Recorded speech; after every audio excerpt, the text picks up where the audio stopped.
News 12 at 6 o'clock in high definition starts now. Good evening, I'm Ryan Houston. And I'm Christy Etheridge. Thanks for joining us. The Richmond County Sheriff's Office is in the national spotlight. The show Cops aired its first of at least 3 episodes filmed in Augusta last night. News 12's George Lopez spoke with the deputy who was on the show and some who say there's much more to their neighborhood than what we saw on TV. Yeah, that's right, Ryan and Christy. Neighbors say while there may be a drug problem in the area known as the Hill, there are also hardworking families, and Deputy Mike Swint, who was on Cops, agrees. Saturday, the nation got to see the Richmond County Sheriff's Office through the lens of the show Cops. I've been doing it now for 10 years, and I couldn't see myself doing anything else.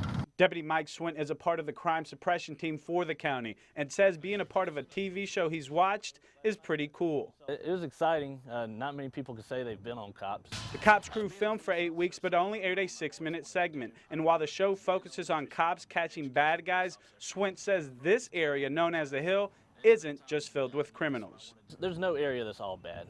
You have some areas that are worse than others and some areas that are better than others. Javon Armstrong is a part of the Sand Hills Neighborhood Association and says he knows the show Cops is about good versus bad, but he and other members of the community want people to know that there are good people who live here. This is an area that, yeah, you may be able to pick up a couple of things, but there are people that want to do better, that are looking for opportunities. Something the Sheriff's Office and Deputy Swint agree with. This is generally a good area. It's more elderly people that live up around here. The episode shows Swint chasing after a suspicious man who ran but had no drugs on him. And it was on this side of Porter Street where the chase started, but then it finally ended on the other side of the Ridgewood Place apartment complex.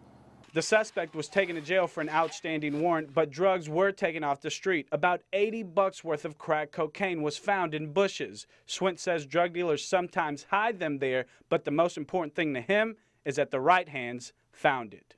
Especially knowing that we found the cocaine that was on the ground, and there are children that live around this area.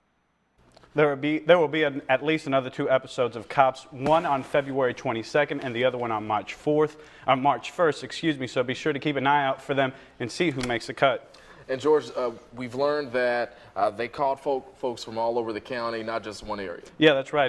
Deputy also told me that he was on Washington Road and they caught folks out there, but he doesn't even know what's going to be airing on Cops. He's just going to have to wait like the rest of us to find out on air. Bad boys, bad boys. What you going to do, Ryan? All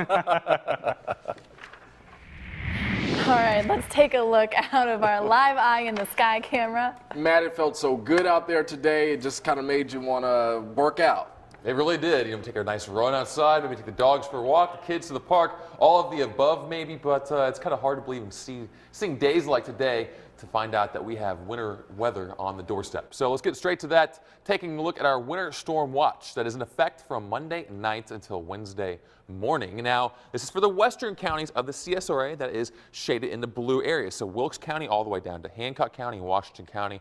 Likely these watches and warnings will be extended off toward the east and also encompass some of the northern counties of the CSRA. Now, these watches basically mean there is a chance for maybe a little bit of sleet, possibly a little bit of freezing rain, also some light snow, maybe a little bit of snow accumulations possible. Mainly, we're talking Tuesday morning until about Wednesday morning, possibly Thursday morning at the very latest. More details coming up in about 10 to 12 minutes. But for right now, the satellite and radar combination showing just a few clouds across the CSRA. No precip as for now, and really temperature-wise, not a bad day overall at all. 61 degrees at Augusta Regional at the moment, 58 for Thompson, 55 for Wilkes County and near Washington. For tonight, 55 degrees by 8 p.m. Mostly clear skies will dominate the evening tonight. 10 p.m. temperature right around 50, 45 for your midnight temperature. Overall, not going to be a bad night tonight, but as I mentioned, the winter storm watch is in effect and all the details are coming up and straight ahead, guys.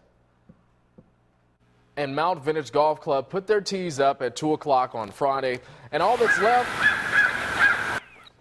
left is emptiness. After some financial trouble recently, there's no word yet if the owner has found someone to buy the land and develop homes or just keep as a course. And right now, homeowners wonder if the closure will hurt their property value. One golfer says he's driven twice from New Jersey just to play on the course. He's one of the last golfers to play on the course before it shut down.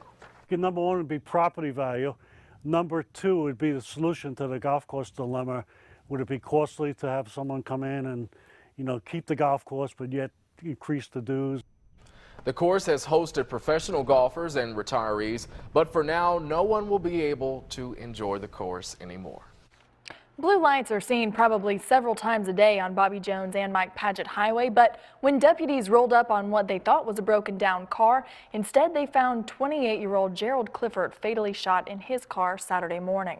That marks the third homicide of the year. With police activity so early in the morning, it left a lot of people guessing what was going on, but once the news spread, those who live and work around the area were shocked. To find it right here in your own backyard, it is kind of disturbing. You used to could get out here, walk the streets, hang out, talk to friends, but it's too much violence now. You can't do it. People have been commenting on Facebook with mixed reactions. Some think this number is high for this time of year and will keep rising. Others think it's still pretty low. But if you know anything about this incident, contact the sheriff's office. South Carolina Highway Patrol still looking for the driver of a white Chevy truck after a fatal hit and run. Officers say the driver of the truck tried to pass 72-year-old Wayne King's car on South Carolina 121. As the white pickup went into oncoming traffic, Terry Simmons' car swerved and hit King's car. King died from his injuries. Simmons is recovering at the hospital. The accident happened near Hightower Road in Saluda. The truck has no damage to it, but Highway Patrol says it's the root of the deadly accident. Now, if you know anything about this, please call the Highway Patrol. From Education Team 12, we're on your side with a reminder about a public meeting to get feedback about Richmond County's right-sizing plan. Earlier this month, the school system released a plan that would involve closing some schools while consolidating others. It's about saving money and making better use of facilities. But this next meeting is Monday, and it's at Butler High School from 6 to 7:30. On Tuesday, there's another meeting at Garrett Elementary School from 6:30 to 8.